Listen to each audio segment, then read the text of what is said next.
아주 작은 습관의 힘. 시작합니다. 담배를 끊어야지, 술을 줄여야지, 내년에는 운동해야지. 연말이나 새해 초에는 모두 내년은 올해와 다른 한 해가 될 수 있도록 목표를 세운다. 내년에 보다 나은 자신이 되기 위함이다. 하지만 우리 모두 알고 있듯 스스로를 변화시키는 일은 그리 쉽지 않다. 혹자는 이를 의지력 부족이라 일축하곤 한다. 그리고 더 굳건하게 마음먹고 습관을 들이라 말한다. 하지만 작심삼일 증후군은 단순히 습관을 실행할 의지가 부족해서가 아니다. 생각해보면 연초 헬스장에 등록하던 나는 앞으로 6개월간, 적어도 일주일에 5일은 운동하러 나올 거라며 얼마나 확신에 차 있었는가. 하지만 일에 치이고 늦잠 자고 쑤시는 삭신을 끌고 헬스장에 갈지, 아침에 1시간 더 꿀잠을 잘지 저울질을 하는 순간, 내가 연초에 얼마나 굳건히 마음을 먹었건 간에 내 야심찬 운동 계획은 실패로 끝난다. 반면 내가 헬스장에 굳이 등록 않고서라도 하루에 10분만이라도 집에서 홈트레이닝을 할 거라 마음먹었다면, 그래서 바쁜 날에도 샤워 전 적어도 10분씩은 몸을 움직이는 습관을 들였다면 어땠을까? 잠이 고픈 날에도, 어제 철야를 한 날에도 그래도 10분은 시간을 낼 수 있지라면 몸을 움직여 운동을 할 확률이 조금은 늘지 않았을까? 이게 곧 운동하는 습관으로 이어지지는 않았을까? 본문 내용 속으로 들어가 보겠습니다. 1. 더 나은 결과를 바란다면 목표를 세우는 대신 시스템의 개선에 집중하라. 레이 달리오도 원칙이라는 책에서 비슷한 말을 했다. 우리 자신을 하나의 시스템 내에 속한 부품으로 생각하고 이 시스템이 제대로 돌아갈 수 있도록 주변 요소들을 제어하라는 말이다. 어려운 말이지만 쉽게 표현하면 다음과 같다. 우리가 습관을 들이기 쉬운 환경을 만들자. 2. 습관을 지속하는 가장 큰 원동력은 우리의 정체성이다. 즉, 우리가 우리 자신의 정체성을 결정하는 일이 중요하다. 예컨대 이제 술을 마시지 말아야지 하고, 결심하지 말고 난 술을 안 마시는 사람이야 하고 믿으라는 소리다. 그리고 술자리를 거절하던가 하는 식으로 금주를 조금씩 성공해 나가면 이는 스스로에게 믿음을 주며 궁극적으로 새로운 정체성을 받아들이도록 해준다. 3. 저자가 주장하는 습관 고리은 다음과 같다. 신호가 있으면 열망이 생기고 이에 우리는 반응하며 후에는 보상이 따라온다. 따라서 좋은 습관은 위에 언급한 4가지 단계를 충실히 명료히 수행해야 한다. 그러하기 위해서는 1.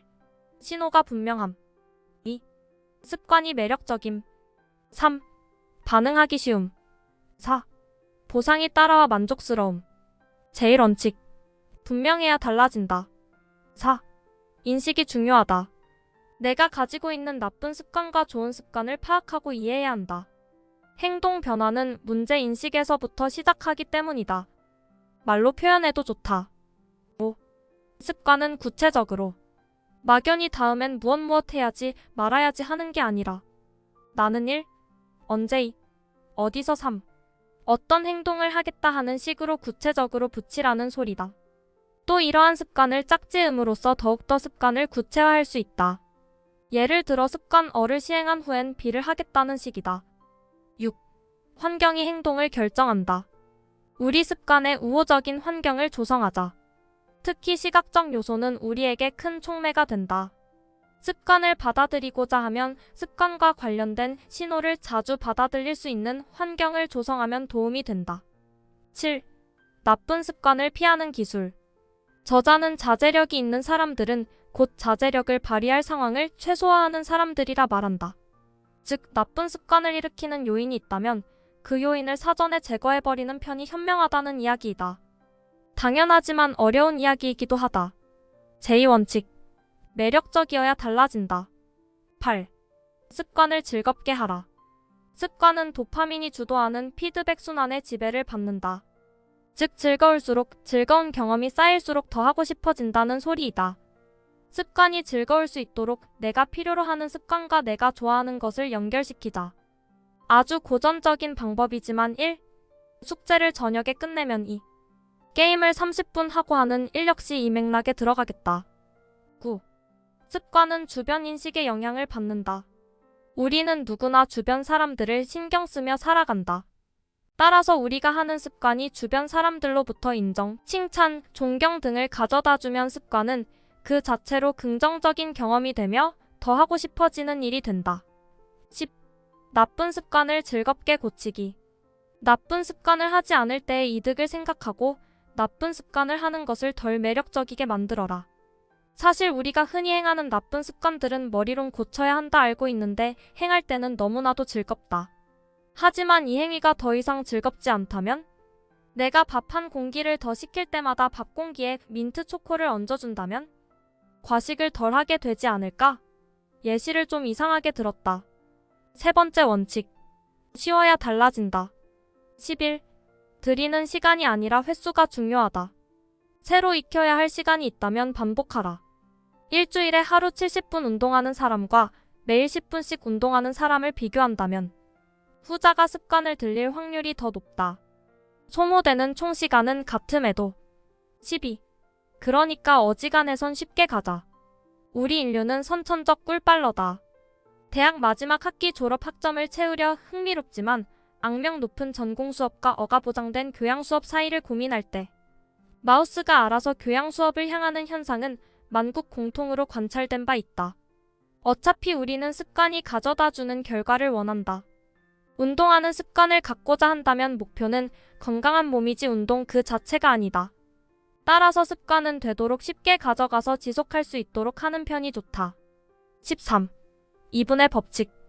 일단 새로운 습관을 만들고 싶다면 아주 쉽게 저강도로 그 일을 2분 동안 시작해라. 운동이라면 저강도의 운동을 2분간, 글을 쓴다면 간단한 글을 2분간 쓰는 식이다. 이 구간이 어렵다면 습관은 형성 시작부터 막히게 된다. 우리가 습관을 형성하지 못하는 가장 큰 이유는 습관을 형성하는 모든 과정이 일로 느껴지기 때문이다. 그렇지 않도록 2분씩이라도 꾸준히 쉽게 무언가를 행하자. 14. 나쁜 습관 어렵게 만들기. 나쁜 습관은 하기 어렵게 만들어라. 술이 문제라면 내 손이 안 닿는 곳으로. 스마트폰을 자꾸 봐서 문제라면 암호를 3중으로 걸어놓던가 하는 식으로 나쁜 습관을 하기 어렵게 만들라는 소리다. 네 번째 법칙. 만족스러워야 달라진다. 15. 즉시적인 만족감이 필요하다. 나쁜 습관들은 보통 순간의 기분을 좋게 해준다. 보상이 즉각적이다. 하지만 좋은 습관은 보상 과정이 오래 걸리는 경우가 대다수다. 따라서 장기적인 보상이 있는 습관들에 즉각적인 보상을 덧붙이자. 16. 어떻게 매일 반복할 것인가? 습관을 추적하자. 습관은 한 번은 걸을 수 있다. 하지만 2번 습관을 거른다면 이건 새로운 습관의 시작이다. 습관을 추적한다면 이렇게 습관을 2번 연속으로 빼먹는 일을 막을 수 있다. 그뿐인가? 내가 꾸준히 습관을 지켜왔다는 기록을 지켜보는 일은 그 자체로서 만족스럽다. 내가 진전하고 있다는 느낌을 주기 때문이다. 만족감은 꾸준한 습관에 대한 즉각적인 보상이며 우리가 더 나아가도록 해주는 동기로서도 작용한다. 17. 누군가 나를 지켜보고 있다면? 저자는 습관 계약이라는 개념을 2장에서 설명한다. 나쁜 습관을 끊기 위해 혹은 좋은 습관을 들이기 위해 남으로 하여금 나를 감시하게 하는 방법이다. 습관 계약 역시 습관을 지키거나 혹은 끊기 위한 강한 동기가 될 수 있다. 18. 나에게 딱 맞는 습관은 따로 있다. 이건 나랑 안 맞는 습관은 배척하라는 소리가 아니다. 도리어 내 적성을 발휘할 수 있는 상황을 찾고 그 상황을 만들라는 이야기이다. 예를 들어 내가 사교적이고 평소 행동 반경이 넓다면 체육관이 좀 멀리 있어도 크게 상관없을 것이다.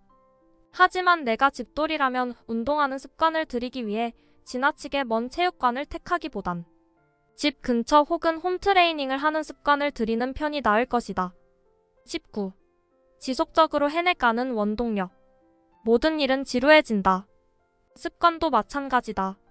계속해서 습관을 반복하다 보면 분명 지루해지는 순간이 있을 것이다. 차이는 이렇게 일이 지루해질 때에도 일을 계속 해내갈 수 있을 때 벌어진다. 그리치아라이티과도 어느 정도 비슷한 이야기이다. 지루하고 힘들 때에도 끈기 있게 붙잡고 있으라는 것. 20. 습관의 반격. 저자는 마지막 장에서 습관이 가져다 줄 수 있는 해악에 관해서도 경고한다. 습관은 어떻게 보면 자동화된, 편한, 무의식적으로 행하는 활동이다. 하지만 그렇기에 습관은 자칫하면 우리가 작은 실수들을 간과하게도 만든다.